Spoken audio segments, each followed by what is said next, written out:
Hey guys, welcome to the after show for Houdini and Doyle. Today we're talking about episode 6, Monsters of Nethermoor, where we have aliens. Maybe? Stay tuned. You're tuning into the destination for TV superfan discussion, AFTERBUZZ TV. And now, let the buzz begin.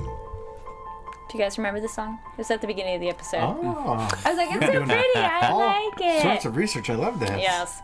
So hey guys, this is Houdini and Doyle After Show. Today we're talking about episode 6, Monsters of Nethermoor. But as we've started doing, we're going to start off with some quick facts, the fact versus fiction. And some of these, it's been fun because as I'm reading them, the issues or topics kind of come up in the show. I'm like, oh, perfect. We were kind of talking about that. All right, so something kind of funny, in 1908, I can't hold my pen. 1908, Houdini appeared as a character in a German dime novel, as Auf den Spuren Houdini, and he's rescued by Holmes, who is his great admirer. Which I think that'd be the biggest ego boost to him. He's like, Sherlock Holmes is my admirer. And then he's rescued from a gang of rivals who seeked to murder him by pouring sulfuric acid into his escape apparatus. Which I'm like, that's actually a cool story. Right? Yeah. We should write it now. And you gotta think, like, back then, since there wasn't, like, film or television or anything like that, that, like, written into, like, a dime novel, that was, like, you made it. Yes. That was it. That was summer stardom. blockbusters. Yes.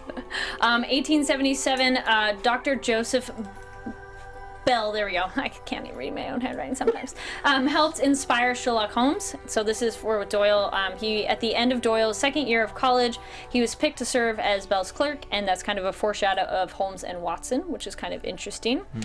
Because this Dr. Joseph Bell was a brilliant man of reason and deduction, so that kind of inspired that person. Do you think, like, Bell was just, like, trying to ride those coattails out? Like, you know, I was inspiration for Holmes. Thank you. NBD, guys. No. Something that came out in this episode was Harry Houdini's real name is Eric Weiss, and he was born in Budapest and came to America when he was 4, though he did say he was all-American, so part of his illusion, which totally came up in this episode, so that was cool. Legend has it that Houdini, and this, I thought you'd like this, Frank, insists that Houdini opened his first lock in pursuit of a piece of pie from his mom's cupboard in his early childhood. Ooh, all right, that's a great motivation. That is an absolutely great motivation. I was like, that one's really fun. Yes. And kind of based on our last episode and our discussion, both were kind of mama's boys. Sure. Just so y'all know. But it's because both men had to take care of their families after their fathers died.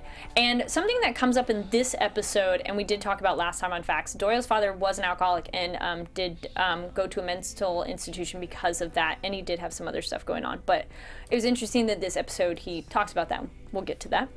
And then this is also perfect timing for this episode. So in time, Doyle not only was convinced of his cause, but he's obsessed with the idea that there was a well-organized conspiracy among his enemies to suppress the truth. Oh. Right? Wow. And I thought that was interesting because this episode, he became the skeptic. So Yeah. Sure. that was one thing. Yes, his wife was Louisa Hawkins, did call her Tui, so that is true. So Houdini's relationship, not so much of no wife, but Doyle's is very true. And then, okay, cool, we got through a lot of these. Yeah. Last one, Doyle performed field hospital duty in the Boer War. We talked about the Boer War before, and so I was kind of curious of, like, what did he do in it? So he was a field doctor. Wow, interesting. Middle finger. So that's interesting. So there are some of your facts versus fiction on this. And let's get right into this episode because this was fun. What do you guys think? I love this. Yeah, the more out there they get with it, and the more kind of like they start to play with not even necessarily supernatural, but just kind of like, I don't know, just bigger than life really. Like it gets more and more compelling. Yes. Especially, I mean, as we saw kind of the role reversal in this episode. Yeah, the role reversal I Yes. liked. It was just nice for them to kind of tweak the formula. Yes. Right. That was so fun. Well, it dealt with the other in more ways than one. So that was interesting. Sure. So we open up with a couple being all romantic under the stars. We have Danny and Rosie, which I didn't write this at this moment because I'm like, does it matter that's a mixed race couple? And it played in later that yes, it did. Sure. And then they see a shooting star. Oh wait, nope, that's not a shooting star. That's a meteor. But they're like, wait, that star's like not. That's getting super close. Something's weird. And then we kind of see the Danny goes over to investigate, and there's monsters, but we don't really see them, and they overpower our lovers. Oh no.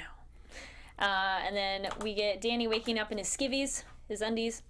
And then we go to our hero team, and Houdini they're in the train. I like them being on a train. I don't know why. It It's just made me happy. so many things keep recurring and keep popping Yes. up, and just like all of their meaningful conversations just happen on moving trains. Yes, the subway, train. Right. That's Yep. true. I mean, what else are you gonna do? Right, While you're exactly. sitting there, Yeah, you might as well just really. really get into things. They're like, well, oh, a car, moving vehicles. Yes. So we have Houdini's looking into Penelope Graves because we learned that is Stratton's real name. But we don't really know too much more about it. And discussion, he's talking with Doyle about her alias. What's that mean? And I like the Doyle's like, I'm trying to respect her privacy. Right. He's inside. I think he's obviously dying to know just as much, but Yeah. he's just kind of confined by this code of like, Yes. oh, gotta be proper and Yep. just let my curiosity fade away. Yeah, but we've already seen like he was willing to go along with Houdini when they broke into her Yes. place. So like Right. he's, it's not going to take much to To a kind of limit. push him along. Yes. to, Right. like, Oh, there's only so do it. much Yeah. arm twisting. Yeah. Yeah. And it was, and also in the book I was reading, it does say how Doyle was kind of chivalrous of White Knight kind Okay. of guy. So plays into what he is like on the show. Sure. 6-hour train ride. Just go check out the Martians. Oof. I mean, you got to really be sure. Like, all right. Not a 5-hour tour. Yeah, Sure. no, yeah. Are we gonna really do this? All right, 6 hours. Oh boy. Okay. That's why they talk so much, because it's 6 hours. Yeah. That's true. You cover a lot of ground Yes. on these trips. Yes. I want to know what hour 5 conversation was like. I'm like, oh, what else we talk about? They would think of something. Something. And then we got Stratton in civilian clothes. Yay! It's fun to see her out of her uniform. Yeah. And man, her hair is so long. I know it's wrapped up and it's probably extensions, but I was like, that you hide that away well. That's Sure. like wrapped up in there. Yeah, but and then we got Houdini not being so subtle. Penny, Right. to open your I bag. love that moment. and she kind of like. Yeah. For being such a master of deception, he's just terrible at, Right, at those he kind of like subtle really- interrogations. Yes. Then we jump over to the town of Nethermoor and the town Tim, which they called him Timmy, and I thought it was Tim, and then they also called him Jimmy. Yeah, I thought it was Jim. Okay. Yeah, Because earlier I thought there was a subtitle that said Tim, but okay, Jim. But it's close. Sure. It's just one consonant off. Sure. But he says his kind. So He's yes. a charmer. A charmer. Right. Jimmy Oh, is. he is, So yes, it's a problem that's a mixed race couple. And he's the uncle of Rosie. Yes, yes. So our team gets to meet him. Rowdy town, rude people, not only to women and Yanks. Yeah. So we'd have right. a problem if we go over there. Yeah, Harry. I think Harry just kind of figures that he can kind of buy his help. Just like, oh, pints on me, and he's Not you, Yank. Nope. Yep. Yep, Money's nope. not good here. But luckily, the local police officer is a reasonable man, and he's keeping Danny He's the locked only up one? for safety. Right. Yes, he's the only one in town. Ooh, no, Martha. Mad Martha. Martha, she's not a bad person. No. Compared, yeah. But I mean, the only Yes, cop yes. covering what is it, 1,100 I know, right? square? Yeah. Yep. So our team goes to talk to Danny, and a piece of his memory is missing. Because that's what happens when we get abducted, right? Yeah. That's true. Yeah. Because, yeah. It happens to the best of us. And then Doyle is kind of a dick. He's like, he's alcoholic. He has these symptoms. And you're just like, And and that's where we get that first Yeah. taste right off the bat of like, oh, things are kind of, flipped here. Like he's Yep. instantly, he's clearly just an alcoholic. Yeah. Like, he's got all of the symptoms or all of the signs point to a man who's just attacked his wife. yes. And Doyle this time is a complete non-believer. And you're like, what's going on? But he was really rude about it. Did you think? Now, flipping, we've seen Houdini play the typical non-believer for the most of the shows, but now we switch it and it's Doyle. Who do you think is like the better non-believer? Because Doyle is very rude in that. You're like, at least Houdini, when he's being a non-believer, is he quite as rude as Doyle was? It's a different kind of rude, Right, know? he's more pompous about it. Yes. I think Doyle is just like- he's very brunt, like, no, this Yeah. is clearly true. Why would you think anything different? Yeah. And Houdini's more like, well, let me tell you why I'm so smart and I deduced this and this and this. Yes. And speaking of that, Houdini goes, I believe in Martians because there's scientific evidence. And you're just like, Right. tell me more. Kind of want to ask that, be like, please, I'd love to know more. Now, I know Doyle accused him of being deliberately contrary. Yes. Did we think that he was just being that just to get a rise Both. out of Doyle? Okay. Both. I was wondering if you Deep thought... down, I think he likes bothering him. Because there's just... I figured back then the idea of extraterrestrials or whatever, like, I think that might have included just enough science to be like, okay, like, I can't disprove that. Like, almost like an agnosticism towards aliens, like, I can't say they don't exist. Yeah, but it's interesting that Doyle takes such a hard line because I mean, when you think about like psychics and mediums, there's really no scientific evidence to really support that either, Right, and he's right. so willing to buy into that. Sure. Exactly. So, well, here's the thing of asking what you guys believe too. So we get Houdini hypnotizing Daniel, and apparently you can't lie under hypnosis. But Doyle makes a great point of unless you've created that to your memory, and then that is true. Right. So do you guys believe in hypnotism? Like someone could make you do things, say things, No. pull out memories? I don't think so.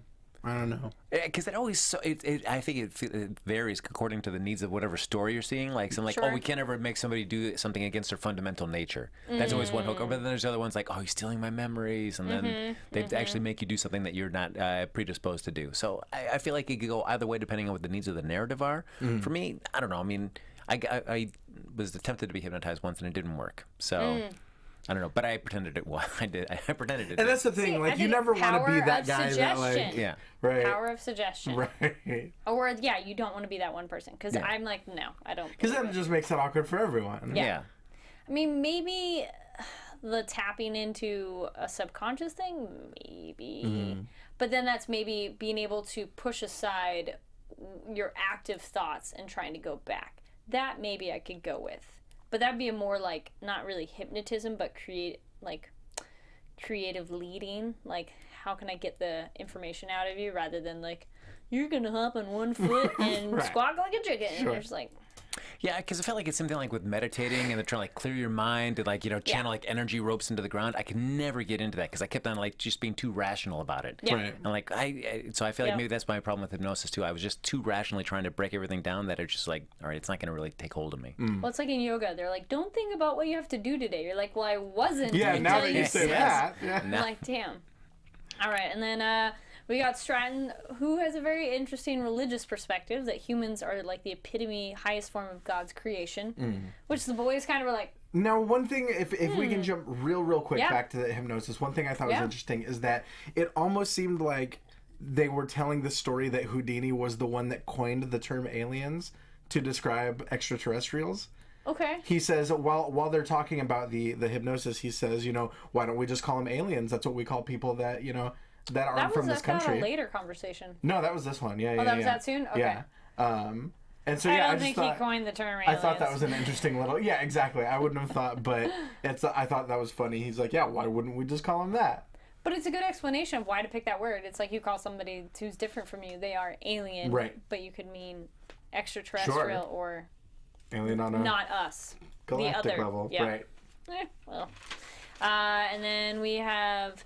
Stratton's the smart one here because she figures out that flowers can show where Daniel was because lords and ladies is another name for a flower. Mm-hmm. That was very smart. And deduction. she kind of deduces that from the drink that they serve her at the I guess what would you? I thought she spit out because she was laughing. That's what I thought. That's what it seemed like. I was happy that I she was like, laughed. this is an odd moment for this character. She's like, I'm so sorry. I'm sorry. Okay. Right. And they're like, oh, it's not for the London yeah, palate. it's what do they call it? Saloop? Saloop. Saloop. Yeah. She's like, wait a minute. That was very smart. I like that. So then Stratton and Houdini have a nice little chat about her husband's heart attack while they're walking. But Houdini says she's lied because he's a good reader. We get more of that cold reading. Do you from think this. she's lying? Well, I mean, we kind of know later, but do you think his death is a murder or an accident? I mean, or natural causes? I don't know. All of the things that Harry was saying made a lot of sense, and like all of the things that he was picking up on because of his skills at cold reading. There would be no reason for her to substitute one boring cause of death with another. So it's got to be something a little bit, exotic kind of. Yeah, I still feel, I mean, and I guess we do have a resolution somewhat to this by the end of the episode, but I feel like, what's Stratton's reluctance to be open with this point? I mean, they've been pretty chummy, and they've been very helpful towards each other, both Houdini and Doyle and Stratton, all towards each other. So why not confer with? She's like, these are the two guys out of everybody that's close to her that she could trust. And they have no malicious intent towards her ever. So, I mean, she should know that at least. Like, they're going to mess with her, and they're going to look in your things. And but they're never meaning to be hurtful. Exactly, yeah. Even if Harry can be a creep to her, like, he's not, like, he still means well, ultimately, deep down. And so while they're looking, they find the site, and yes, it's a meteorite. I love that Doyle's like, it's a meteorite. So there's a lot of meteorites that you've dealt with. Right. Apparently. You know. And then they find the medallion, which kind of proves Daniel wasn't lying. The one that he sketched under hypnosis, Yeah, it's one of those like, well, there was something out there. Because you could argue he planted it or something like that. But it is something tangible to be like, he said this, it's there. Good sign. There's something, Yes. And then they suggest they're told to go talk to Mad Martha because she saw something as well. Okay, sure. Yeah, you're like, sure. And the kobolds, the goblins, sure. Yes. Sprites, But I like that Houdini goes, it's just another name, which I'm like, that makes sense too. It's like, because we could all see the same thing and we could have given it a different name. Right, or exactly. know it as a different name. It's only when we agree that, like, this is what this is. Right. Well, it's like in the kind of the universe of The Walking Dead, like, each different group of survivors has a different name for zombies, even if none of them are zombies. But if zombie movies existed before this happened, they have to call them zombies. That's my exact point. And they reference that zombie. See, okay, I'm so happy big you're side saying note. that, because that was my exact point. Side note: any zombie movie that disregards the fact that we've all seen a zombie movie is just BS. Exactly. We can't just be like, I don't know what those things are. I've never heard of that before. It's like, everything else in their culture. It's just too into our culture to disregard that. Right. So same thing with this of aliens. Everybody's heard some explanation of aliens. So yes, no, 100%. That's so funny. I'm so happy you said that. But yeah, along those lines, it makes sense that what one person calls aliens, another person would call goblins. Yeah. Because really, I mean, the lines could blur between what describes those. Exactly. What I do like during that whole conversation, though, is that no matter how much Doyle keeps trying to press her for information, she's just focused on Houdini. Yes. And it's my God, I love it. Where are you from? Where you're brown-skinned? See, Doyle was a jerk there, too.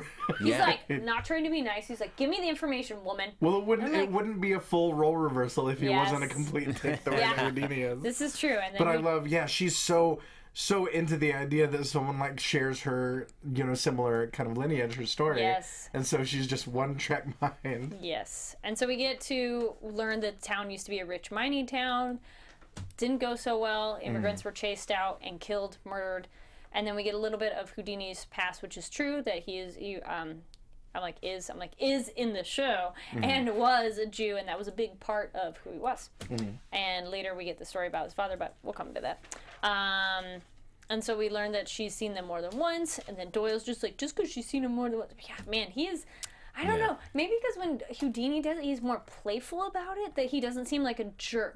Right. You're just like, oh, you're kind of annoying. Stop it. Doyle, you're like, Doyle's a little bit more brash, Yeah. Maybe that's the difference. Right. And then Houdini mentions angels are aliens, and I like Stratton's like, no, those are angels. And he's like, please. Once again, just another term. That was his scientific evidence. But you know what? That's an Ancient Aliens show, and there's other evidence that aliens and biblical things match, that you go, yeah, sure. Like, it's one of those you roll your eyes, but you go, okay, you made an argument, you took two pieces of information, put them together, but... Well, it's. I think it's like we've said on the show before. Like, there's a saying where it's, magic is just science that we don't understand yet. Mm-hmm. So. But those Discovery Channel shows, there was one where that's like one guy's his role is always analysis. I'm going to analyze this, and the results would be like inconclusive. Like, okay, great. I'm going to analyze it. Could be this. Thanks for nothing. Right. Yes. Oh, and they reference H.G. Wells, because we did talk about that, of contemporaries of who was going on that time and how aware they were of it. I think we mentioned that last show. Yeah. How aware were they of aliens? Right. So there we go. H.G. Wells. H.G. Wells calls them Martians. And... Yeah. So, sure. And then we got Houdini and Jimmy get a fight in the bar and hit me right in the gut, which I like how you're. That was great. Yes, that was very cool to see that, and I like that. I like that. He played against the expectations because you figured it was going to happen in that direction, and no, nice little punch to the face. Just pulled a sucker punch right to the face. Yeah, and that was a true historical thing too. That he was like do that, but then it's one of those he kind of cheated because if you always do it, you build up a tolerance. Right. So well, I think that's why he asked. Yeah. Like then he knows if you take that first punch and it does nothing, then I'm gonna beat the holy shit out of you afterwards. But then he still does anyways, and he's a good fighter. Oh my god, like, he beats. But like not just a good fighter, like he went like he snapped. Oh yes, like, he's not happy towards racism at all. Right. Nope. I love it, but I do love before that, and we'll obviously get to it before that, but they've only got 2 rooms instead of 3, and so of course Harry's like, well, darn, like I guess sweetheart, this is gonna have to happen. And she's like, it's like no. Yeah, you guys are gonna get close tonight. Yes. Yeah, they do play a lot on that, which I like a lot. That's funny. Well, but we're getting right there. Houdini's doing push-ups in the next shot. Man, hilarious. Good job, Michael. We were like, you were going for a while. Yeah. How many? There you go. That's a question via Twitter. How many push-ups? And we'll ask you probably via Twitter. Michael, how many push-ups did you have to do? I don't know if you're listening. I did over 1,000. And I love like Doyle is just like, of course he's got that face. Like, is this really happening? Yes, right now? but then they have the, you need to. Oh, he's reading the evidence, and then Houdini's like, maybe you should exercise, and Doyle's like, I do work out. Right. Which there you go. That's another. He was what was he? He was man of the match. Yes. man. I'm so Man proud of of the it match. too. It was like it's such a dandy way to even like express athleticism. Like I was man of the match. Yeah. Well, historically, they both were very fit men and active. Doyle did a lot of different outdoor activities as well. So they were both active guys, just different body types with how they were active. So, but yes, that's love the machoism. It's like, guys, calm down. Right. And I do like what that because that's when Doyle talks about racism and bigotry. He tells the story. Yeah. well, I like Houdini goes that you're the only one who can put you in the gutter. Or no, Yes. you're the only one who can put you in the gutter is you. Which I'm like, I like that because like, I don't Absolutely. care what they say. Good advice. Good advice. And then I like Doyle's like, I understand. As a child is trying Houdini's like, so your experience is because you did it? Right. Yeah. We get the story about this maid, this black maid that Doyle had as a kid, and how he stole a friend's pocket watch and let her take the blame and get fired for it. Yeah. And Houdini's just like, wait, so your experience is just that like you were an asshole and you learned to not be. Yeah, that was really good. And then I love their how their romance is them in bed together, Right. kind of cuddling up.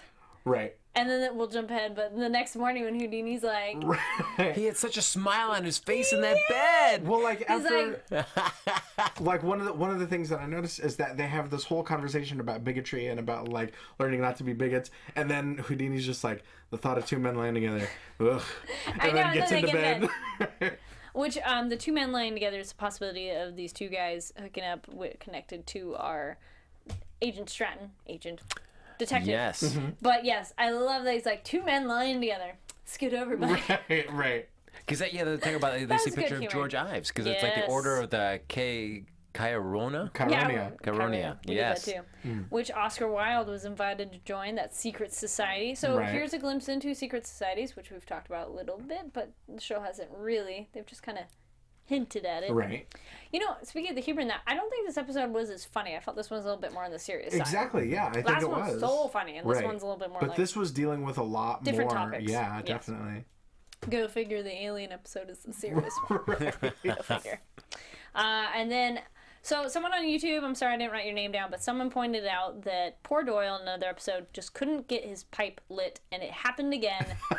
He goes to light it, and Houdini's like, whoa, take that outside. So I like your observation on that, and I totally thought of it when he's sitting That's there funny. like, no. I'm like, is this an anti-smoking thing on TV that they don't want to show him smoking, or is it just a constant gag of like, Right. I want to enjoy this? And No, I do, can't. I do love that Houdini's just like, hey, dude, like, Take that take it outside. outside. What is it? It's what, 1901? I'm and pretty he's sure looking they like, didn't care. He's like, you can't do that. But smoking a pipe in bed. But it's I don't know, but that seems so weird. It makes sense that Houdini kind of lives or dies on his breathing abilities, so he wouldn't want that to be compromised. That's a very interesting observation. I like that way of That's the looking only at thing. it. That's the only thing that I thought of is he's just like Of course, he's only thinking about himself. Oh, of course, Like, absolutely. So we get Stratton in her room. She has a ring on necklace, and we find her things have been missing, or they've been messed with. Mm-hmm. I think she just has to sigh once and be like, Houdini did it. Right. She's like, it's like a little brother. That's why she can't romantically hook up with him. Houdini is like a little brother to her. Yes. And then Doyle's like, screw this, I'm going to go outside and go for a smoke. But then he starts to hear and see something. Doesn't go so well for him. And then, yes, Houdini wakes up alone. Another example of romance. And Stratton's like, wasn't he your bedfellow? Right. And there's a Shakespeare line, we should be bedfellows, yeah. And then they have a nice little chat. Finally, Stratton and Houdini have a nice little chat. Yeah. Not in a moving vehicle. Right, there you go. Finally, a stationary conversation. And we learned about how Houdini was pretty much almost arrested as a kid, and a good example of why he's not okay with racism, because his poor dad was like, we don't serve your kind. And you're just like, aww. Right, and we get that quote that's like almost a little too on the nose, but it's, don't ever let anyone put you in chains. Yep. And that was, I don't know if that's real. I don't know if that was a real quote or not, but it seems extremely on the nose. Yeah, and then how he ends up doing chains. Right. Only chains I do myself. Yes. Yeah. And this Stratton kind of has a moment where she, I think, really is like, sees him maybe in a new light, and then kind of understands where he's coming from. And then Houdini, being the good man he is, goes to look for Doyle and finds the little clues. Right. The match, and then the matchbox. It's the breadcrumbs. Exactly. And then we find Houdini in his underwear, and he's been attacked. But he stayed in the same location, which is interesting to point out, because Daniel was moved. Doyle was in the same spot. Right. What does this mean? So then they go looking again, they find bats, and Houdini's like, the birds. And he's like, no, bats, because where there's bats, there's caves. Right. I was like, you moron. He was all kinds of witty, snappy this episode. Yeah, he was sassy. He was. Sassy He was Doyle. very sassy. And then Doyle kind of reveals a little bit about himself and kind of explains why he was so judgmental towards Daniel, because he said he thinks of his father, who was a drunk, which is true. And so that kind of gives a little bit of justification of why he was so quick to judge Daniel, because it's like, it just reminded him of his dad. But still, you're just like, Right. Yeah. maybe you shouldn't be so quick to judge there, Doyle.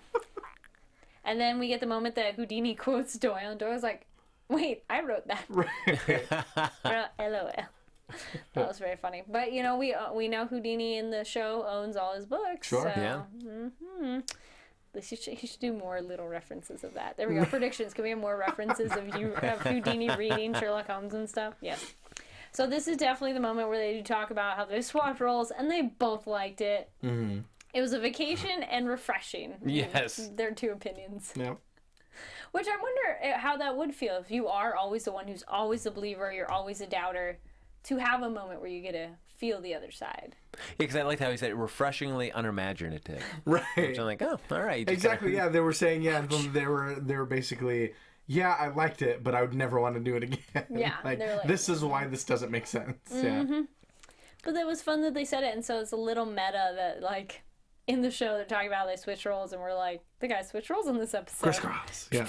Yep. I can imagine, because in real life, being either or, being to such extremes can't be that much fun. I think a good combination of both is probably the Exactly. best Yeah. way to go. I definitely would go with refreshing. So I wonder how the actors felt switching roles, because then as an actor, if you have to play the same character all the time, that's nice when you get to switch it up a little bit. So must have been fun for that. What do you guys think? Leave a comment below. Did you like them switching roles or not? Because it was pretty entertaining to watch. But man, do you think Doyle was a jerk, or are we just judging him because he's normally so nice and I think polite? that's what it is. I think it's the latter. Yeah. I think we're so used to him being so gentle that like him being a little bit like abrupt, it just reads like, whoa, take it easy. But you have to though agree that Houdini, when he does it, is like more playful, and so he's more just annoying versus like. Right. I don't know if it's as much playful as it is condescending. Like, okay. I think at least with Doyle, it's like, look, I know you're smarter than this, so why would you even consider this option? Where Harry's like, look, I know I'm smarter than you, so I'm going to explain this to you in a way that you might understand. Well, since he's so egotistical, you can just brush it off more than like... Right. Exactly. Yeah. Well, because like even last episode when Doyle was basically breaking down how the psychic basically was able to uncover everything, and he was breaking it all down, that just seemed still him being a skeptic, but still not in a harsh way. Yeah, he wasn't rude about it. This one he felt rude. That you're like, But yeah, it is highlighted by the fact that he's normally so polite. Right. He's so British, which he's Right. supposed to be Scots a little bit, Scot-Irish a little bit, but that's okay. And then we get Stratton telling Jimmy and the mob off that we need you guys to help find your pregnant niece. We don't need an angry mob. Well, Go girl. Before that, we finally see Houdini and Doyle get attacked by the goblins. I have that down lower. I'm like, there's my yes. I mean, we only saw a little bit of a glimpse of Yes. it before we went to commercial, but Oh yes, before when they first grabbed Yeah. them. Yes, Yeah, okay. yeah. I was like, they haven't been tied up yet. But yes, we see the monster things, and oh no, what happens? right. Yeah. And it reminded me a lot of the Descent, like you talked about last Totally week. Descent. Absolutely. Absolutely. And then we learn what it is. It's pretty much 100% Descent. Just a different. Okay, not. Well, the 100%, explanation. Are we getting into the explanation of? but not there yet. Okay. Almost. Okay. That's 2 notes down. Okay. But almost there. And then we get a little bit of comedy with Doyle telling Harry to hurry up, and Harry going, all my things are careful preparation. Right. But then Doyle one-ups him with the the rope and the oil lamp, and he's just like, shoot, I'm gonna cut myself out. And he's Right. like, you out yet? You Yeah. done? Harry's like, do we have time for this? Exactly. Then they find the nightshade, the mandrake, which mandrake just totally made me think Harry Potter. Oh, right. Sure. And so there's one other one which I didn't write down. Did you guys catch what the third plant was? I thought there was a third one. There was. Nightshade, Mandrake. I'm not sure, but Yeah. yeah, those are the only But- two that jumped out. Yay for plant drugs. Of course. That's Sure. how it knocks somebody out. Hashtag gay for plant drugs, guys. Get it trending. Yes. So then we see cave paintings on the wall, essentially. 1849, 52. And some Cyrillic script as well. Yes. And they learn that the migrants, they go, wait, the migrants were driven out and the mine was closed. And 2 families came here. And now we can get the explanation. Right. So that jumped out to me as like, oh, this is basically The Hills Have Eyes. Like this is. I will say I haven't seen the original Hills Have Eyes, but at the very least, in the remake, the cannibals were part of this town that was being used for nuke testing, and so the radiation kind of transformed them over time, and so that's sort of what this story reminded me of. Well, this one they said a century? How long did they say? No, not a A century. little over 50 years. Yeah, 50 52 years. Just over half a century. So like children being born there and growing up there. So you get sort of one generation. Right. Because the adults wouldn't change that much, I feel. Right. Well, I don't know. I mean, into there. if they never once came out of the Not into as the much sun. as a child who grew up there. Sure. I think they would obviously have damage, which I did like that. Oh yeah, monsters talked! Exclamation point. Yeah, I love that. I like that. We're like, we need to delay you, and you're like, I did not see that coming. So we learned that they have rickets and probably lead poisoning. Sure. So yeah, I think it makes sense that. And they mentioned that they were born there and they don't know of the time before. So pretty much anyone who was the time before, it sounds like they're kind of not alive anymore. Right. Or they wouldn't last as long. There you go. The adults who went there, they probably wouldn't survive as long. But if you were born there, sure. Yeah. But I'm curious how, I mean, we can't really do an experiment of it, but I'd be curious how, would you really look that effed up the way they were? That's what I was wondering, yeah, because it seemed really extreme. I felt it was a little extreme. Like, I think they could look like that if they had been down there like 100 years. Right. Like a little more, couple it had more been a few generations evolution. yeah. Like Descent is, actually, do we know? I don't think in Descent they ever find out how long No, I don't think so. the things in there had been there. So it's for visual TV effect. Sure. And we learned that the migrants were just trying to help out Rosie. Right. Aw. Look at that. Yeah. And then how convenient one of the monsters, he's like, yeah, my father was a doctor and taught me everything I knew. Right. Yes. You know what? That's one. Speaking of doctors in this and doctors in any zombie show, everyone needs to learn from the doctor basic skills. Everyone. There needs to be classes every day of at least basic medical skills. Same thing with shooting, which at least they do shooting. But I'm like, that just baffles me on any show where you have someone who's in a doctor position and you don't have a lot of options or you're in a high-risk situation. I'm like, I think everybody... No, you're not going to learn as much as them probably, but you could still know more than you do now. Yeah. Drives me nuts. And then they're like, and the doctor died. Oh, guess what? Nobody learned anything from him. And you're just like... Right. you at least learn a little bit, because like my dad was veterinarian and I know some basic things just from being around him. So I'm just like, these people don't learn any skills. But apparently, kind of jumping ahead, but we do learn that they know how to do at least some midwifery. That's a new word. Midwife skills. I love, what do you guys think of that little discussion of who is the real monster? How they're describing the people on the outside. Oh, interesting. I feel like, that always comes up, even going back to like Todd Browning's Freaks. Like, who were the real freaks? They're murderers, and they drove us out. It's better than dying. And we're just like, oh, you have such a good point. Right. Yeah. Because when they came in on, they said they're getting ready to leave, and I'm wondering like, where are you going, guys? Because I don't know of any other caves nearby. Look very flat, actually. Yeah. Like some rolling hills, but not like. Sure. There's probably not that many. Well, that's a carved out cave, if you will. Like it went down in there, it's not just like some short little area. It seemed very, very expansive. There we go. There you go. It's like, where are you going? But it's probably the mining tunnels. They probably found, maybe go to another mining tunnel. I don't know. It's a good question. Where are you guys gonna go? Right. I don't know why, but that just right now made me think of like Island of Dr. Moreau. Oh, okay. A little bit, because they're like the others who are treated differently, but that one is a little bit different. But I love the book and the movies. Sure. Even the modern one. Yeah, we could see Val Kilmer there doing his best Marlon Brando. Absolutely. Oh, that would have been great in this episode.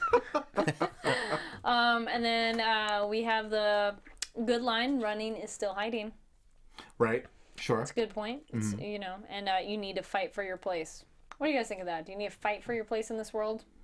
Yeah, I mean, I guess some people would interpret like fighting as in with physical violence as opposed to just standing up for yourself. Right, So I feel like that's always that fine line how people choose to take that kind of statement. It's always subject to interpretation. It's better to die on your feet than live on your knees. There you go. Oh, look at you. I feel like, well, and certainly since it did resonate more with Houdini. I mean, certainly he was the one that was doing the lion's share of the talking in there, trying to convince him, and Doyle was just like, whatever. I let my black make it fired. Yeah. He's like, my with you privileged childhood, sort of. Which, that's something they didn't get into of prejudice that he would experience. He did, I think there were some, I don't know how public the issue was of his father's drunkenness, but they probably experienced some prejudice in that way of being treated differently of that family. I see. And then there's another thing which I didn't really talk about. But so after he moves out, his mom took a boarder, and there was some scandal that possibly the mom and the boarder were hooking up. And Doyle was not a fan of that. No. But there's not enough evidence that really shows it, but it's enough that like historians on Doyle are just so excited about that possibility. So anyway, side note. Then we got as soon as they started to go outside, I wrote down eyes, ?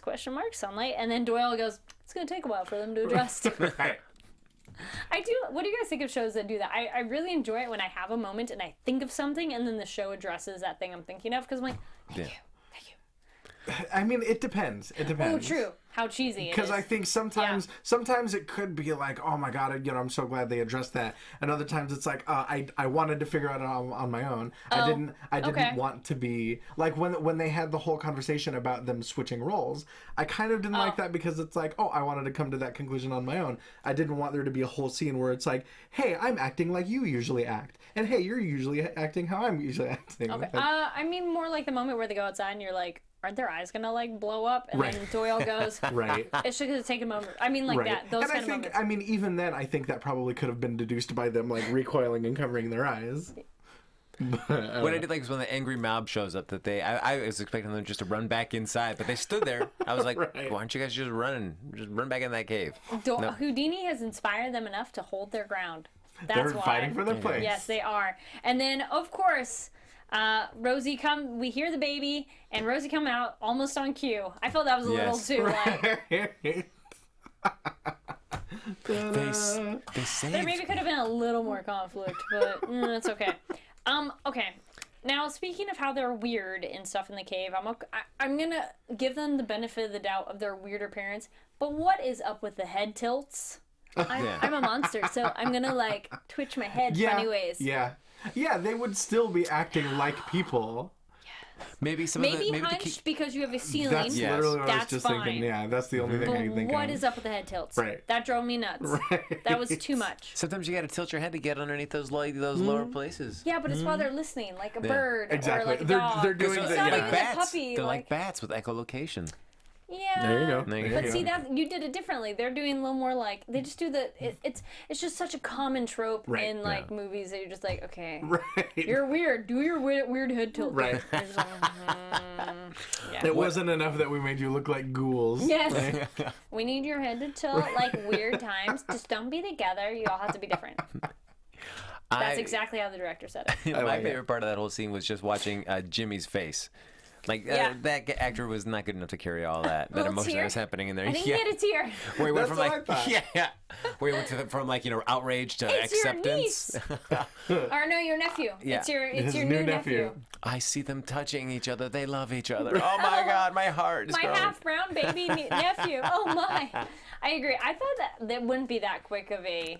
It would be a. I will tolerate your Exactly. BS yeah. for now. Right. Yeah. It'll take me time. I didn't believe. Yeah, that's too quick. That's like. Oh, I instantly like it. Everything's. We're gonna kumbaya and We're sing all together later. cool, guys. Yay. But Yeah. the second all these outsiders leave, I'm gonna Yes. start hitting Yes. things. Nope. And then we get back on the train. Stratton accuses Houdini of stealing, but he's put it back because he's mischievous like Right. that. And they kind of ask why the name change, and she kind of gives an answer, but It's kind of a non-answer. No. Like, Yes. oh, like I liked it. yes. That's kind of it. And so she finally explains she believes her husband was murdered, which that is interesting. Why didn't you say that sooner? Yes. Right? That is one where I'm like, why didn't you say that sooner? Because you guys have all been hanging out for a while now. Like, Exactly. You should trust them. You guys are like, you have solidarity together by now. Right. You've all like almost risked your lives. And, oh well. Yeah, because I mean, it's only when they started kind of throwing out their theory for what happened. They think their husband may have been gay or anything like that. They realize, She's like, Right. no. Right. yeah, She's like, fine. I think he was murdered. And you're like, you could have. All right, fine. But then You we gotta see. bury the lead on that one. Yes. And then we get the newspaper. Of Yes. course. Of course. Yay. It's like the bat signal. It's their Yeah. bat signal. Yes. It's just a newspaper headline. Nigel Pennington was murdered. Dun dun dun. It's like cue bad music, like dun dun dun. I was gonna say there's two of them. good. There's like, I think yours sounded a The little. one I did was like the dramatic chipmunk. Oh, okay, That's yeah. what- Mine's like the dun dun dun. Right. Okay, and then Stratton goes, I think I'm in danger. And so, of course, the episode ends on a cliffhanger. Yes. Executive producer Dick Wolf. Do we have it? Okay, we already kind of saw the trailer a little bit for next time, but and we were kind of talking about. Okay, so this show, it's still Monster of the Week. There hasn't Right. been any carryover, which I feel I'm still enjoying. Sure. The more I watch the show, I'm like, I just really like it. Absolutely, yeah. So the good. more we explore their characters and their stories and their dynamics with each other, it there doesn't necessarily need to be a big bad for them to all unite against. Not yet. no, I mean, it just seems like at least for the last several episodes, it's just been Stratton's mystery. Has been There's the kind of mini through line through some of these episodes. Yeah, that is kind of what it is. Yeah, That has been our big baddie. right. So, what kind of predictions? We'll get into predictions. Your AfterBuzz TV predictions. I like your dubbing there. Yeah, thank you. Almost, yeah. That's right. So more, I guess, predictions on themes. Well, certainly what you were talking about with Doyle and his father and his alcoholism being institutionalized, it seems like that is going to play into next Yes. episode. Good point. Yes, with Good Doyle being in an observation. institution. So I feel Yeah. we'll learn a lot about that and how the similarities between that would be interesting to see. Newspaper gone. Sit I back. know. I think we'll still see something. Like Doyle on the front page, institutionalized. Wow. Right. But is he really? I know. The You way never that know. trailer goes, you Right. can't tell yet. Do you think it could be maybe like a Just in his dream head? sequence? I hope it's not a dream sequence. Right. But whatever reasons he's locked up, I hope it's something elaborate. Right. Not all just. I want to see is Houdini teaching him how to escape from the straitjacket. Yes. That's the that's what I That wanna would be see. so good. So is that as good as lockpicking for you? Escaping the straitjacket? That's always impressive. But Close I feel second. but after Close seeing second. Lethal Weapon Oh, and wait. you dislocate your shoulder, I feel like I know how you can get out of a straitjacket. You just got Well- to be willing to do that. He's gonna do lock breaking to get in to go get him, and then teach him to get out of the straitjacket. Boom. There you go. That's what it's There you gonna go. be. He won't just break him out. He's like, well, just break me out. No, I'm going to teach you how to break out. Yes. Break out of your own mind. That's right. There you go. I'm sure you can break a man out and he's free, but you teach a man to break out and then he can never be locked up. Feed himself for a lifetime. Woo! I think I feel Stratton's mystery is going to be the one that's probably going to be dragged out the entire show. We're probably only going to get one more little bit grain. Maybe she'll say why she feels she's going to be murdered in the next episode, hopefully. And yeah, I hope it's an elaborate reason why he's there. And yeah, Houdini's not much in that trailer, so I wonder if this is going to be an episode where it's going to be, that would be the next way to spice up these episodes if we focus on one character more than another. Oh, sure. You know, like this episode had the character switch, so if we get into an episode where maybe we're going to focus on one person versus another one. So maybe. Yeah, I mean, and I wonder, like, the reason that Stratton's going to be, like, the kind of through line is that, I guess, you know, Houdini and Doyle being so well-known and established real-life figures, there's not much you can alter their true-life histories for a dramatic effect. But with Stratton, since she's a blank slate, you can do anything you want with her. Exactly. Well, I think that kind of covers it. Let everybody know where they can find you guys and what other shows you're on. Oh, man.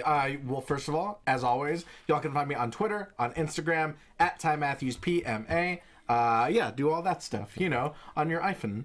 As far as AfterBuzz TV, y'all can catch me right before this show, Monday nights on Monday Night Raw, Wednesdays for American Ninja Warrior, Thursdays for American Grit. Season finale is this Thursday, and Lucha Underground. So lots of wrestling and stuff. Just a little bit. Oh, look at that. You can follow me on Twitter at HappyGoJackie. You can check me out with Kari D. Lane there on Box Office Breakdown on Popcorn Talk. The Preacher After Show, MasterChef After Show, General Hospital After Show, Veep After Show. Too many more after shows to name. Oh, yeah, just like, I'm just, man, after show. Just a few. Just a few. And you guys can find me online at Kari D. Lane. That's KARIDLANE. And you can see me. So Monday nights, now it's right before this is Box Office Breakdown at 10. Houdini and Doyle 11. Obviously, you're here. And then Tuesdays is now going to be Hunters at 7. We moved from Monday to Tuesdays. And then Wednesdays, Vikings. And now we're at the earlier time slot of 8. Make sure to follow us online. Not just us. I mean all of us. AfterBuzz, Popcorn Talk. Thumbs up, comments. We love seeing your comments on the videos. Twitter, tweet at the actors. Come. Do you want to see them here? Tweet at them and tell them to come join us, because we would love to talk to them about the show, pick their brain, and, you know, just discuss how awesome the show is with them. Again, make sure to iTunes 5 stars, follow AfterBuzz on all those social media platforms, because we cover a lot of really cool stuff, if you can't tell. Again, thank you so much for watching, and we'll see you next time. From executive producers Maria Menounos, Kevin Undergaro, Phil Svitek, and the entire AfterBuzz TV staff, we would like to thank you for listening to the AfterBuzz TV network. To watch or listen to other after shows and post comments or questions, be sure to visit AfterBuzzTV.com. I'm Sir Richard Wentworth, and this has been a presentation of AfterBuzz TV. Buzz you later. The views expressed herein are those of the hosts only and do not necessarily reflect the views of AfterBuzz TV or its owners or principals.